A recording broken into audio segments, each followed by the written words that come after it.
Fanatanjahantena eo anivon'ireo mpiasam-panjakana sy ireo andrim-panjakana maro isan-karazany ny Azoimadany tiana ho resahana eto dia niditra teo amin'ny andro fahatelo ihany koa ny fanitsanana eo amin'ny taranja basketball tetsy amin'ny Kianja ivelan'ny Mahamasina mitoy ihany koa ny fanitsanana eny Akatseny ho an'ny taranja baolina kitra hofitinina aminao ary ny voka-dalao teo amin'ny taranja basketball sy ny taranja baolina kitra.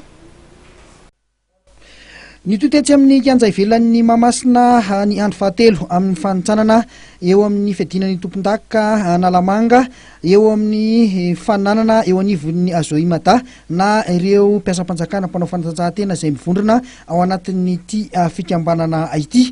Taranja basketball ny tetsy amin'ny Kianja ivelan'ny Mahamasina ity rahantsika amin'ny sary ity dia ny fihaonana teo amin'ny Assemblée nationale manao akanjo fotsy amin'ny sary sy ny RTS manao akanjo mena.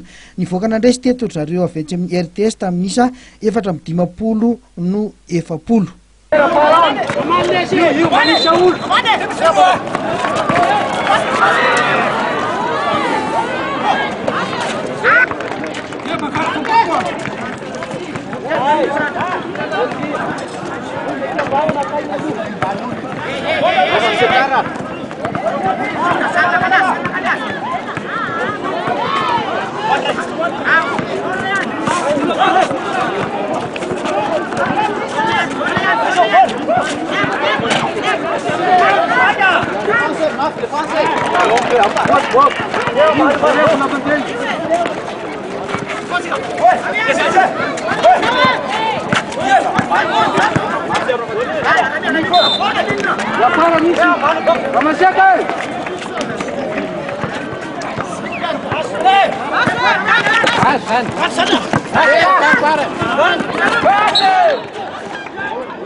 Toy izao kosa ireo vokatra hafa ny INFA nandresy ny DGG FPE avy eo amin'ny MFB tamin'isa 70 no 920. Ny Kapsaty nandresy ny MRHP tamin'isa 220 no 270.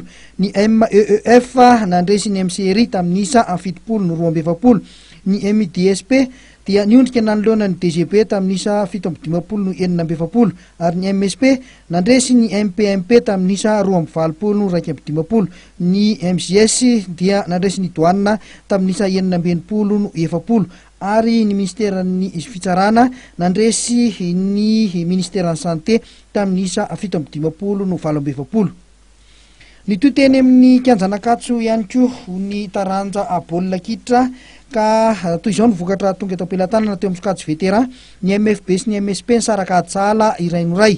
Teo amin'ny elita voalohany kosa dia ny sarakatsala ihany koa samy tsy nisy ny tokony DGCF sy ny ministeran'ny santé ary eo amin'ny elita faharoa dia ministeran'ny santé sy ny MAE sarakatsala iray noray. Ary ny zareo amin'ny sokajy zenina kosa dia ny DGC FPE dia nandresy ny MPMP tamin'isa 4 noray.